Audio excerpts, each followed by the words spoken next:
What is going on in the loop? Kenny from Chicago. Today, Six Flags Great America, checking out the construction. I guess I'll be doing these from time to time over the next couple of months. The Justice League Battle for Metropolis area. In the Southwest Territory section of the park.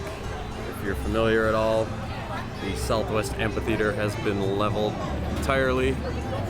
This is obviously where they will be building the new attraction. So they did not waste any time. This place is gone. Big time gone.